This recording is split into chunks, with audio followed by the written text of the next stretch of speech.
So now there are many circular RNAs which have been discovered to translate into novel proteins and have role in different diseases. Okay.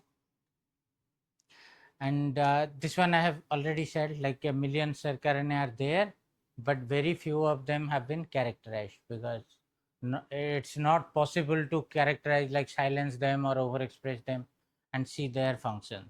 So one thing we wanted to do in our lab is to see whether glucose is regulating any circular RNA and they have any role in the beta cell physiology. So to do that, what we can do? How I will find the circular RNA regulated by glucose?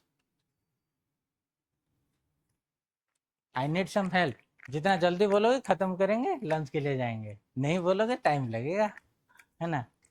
कैसे identify करोगे circular RNA? Sequencing, right? So NGS basically.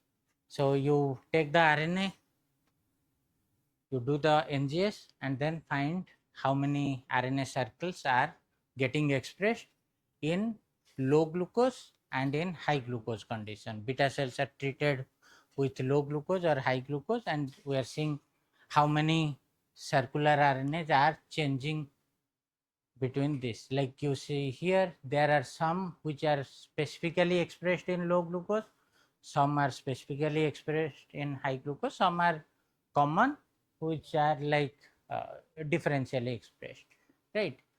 So as I said, RNA sequencing, you know all how RNA sequencing work. I think we have discussed few times now. So you basically have the genome, then your RNA, you have fragments, because in the NGS, like I said, like you can read 400 million, but those are not very long reads. It is like 150 or 100 base reads. You cannot go 500 base reading, right? So you fragment the RNA, add the adapters, put it into the flow cell, then the flow cell reads like 400 million reads at a time, and you get all these reads and then align with your genome and then see which fragments are aligning, and based on this you can say, okay, fragment A is variant A is expressed in condition A and variant B is expressed in condition B, and this is all based on the alignment of the reads. But when you go for the circular RNA, we don't look at the direct alignment, because direct alignment with the genome are the linear reads. So those are coming from the linear mRNA, not from the circular RNA. So which read you will consider? The reads which are not matching with the linear transcriptome or the splice junction.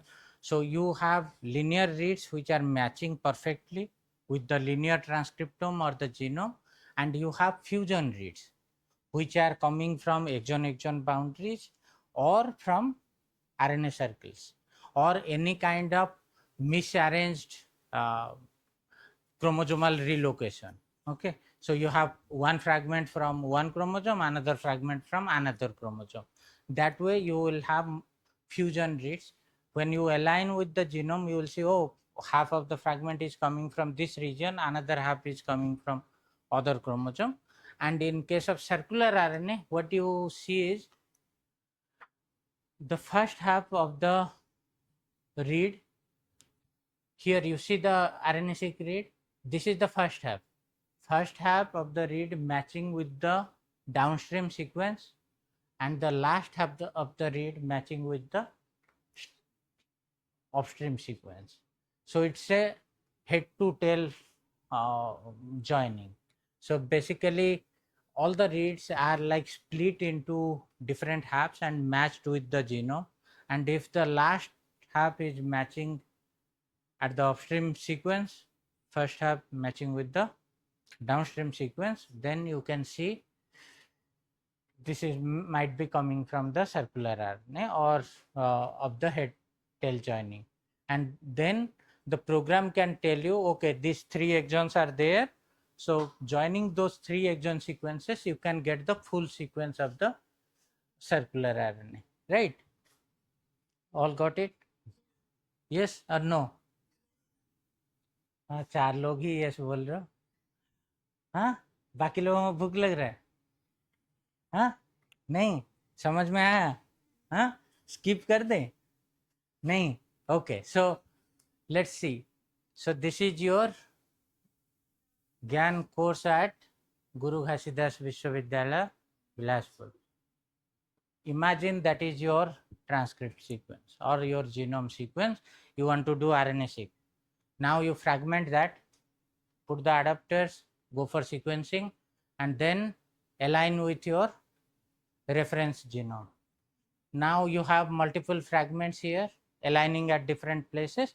You can say, okay, this is my mRNA and perfectly matching. But there is a fragment called Vishwavidyalaya Guru. Okay, that is not there in your reference, right? Either Guru is matching or Vishwavidyalaya is matching. Half is not matching. Okay, in this case, like you said, the first half is matching towards the end and the last half is matching here. So this could happen only if Vishwavidyalaya joins Guru, right? So now you can read this from any position. So now you have a circle, Guru Ghasidas Vishwavidyalaya. I can read from Guru or I can read from Vishwavidyalaya, right? Vishwavidyalaya Guru Ghasidas. So the meaning could be different. So the same way, if you make a circle of any RNA, the meaning will be completely different compared to the parent gene, because parent gene is linear. Now it is circle, so you're reading, like suppose it has a open reading frame for protein translation. It doesn't have to be the same open reading frame from the parent. It can be starting from anywhere. If it has ORF at the junction, it will start from the junction, which is not there at all in your parent gene. So the protein will be completely different, and the sequence is coming from the parent, but depending on where the ORF is starting, it will be different. So the meaning of the gene has changed. It is circular coming from a parent gene, but the meaning is different.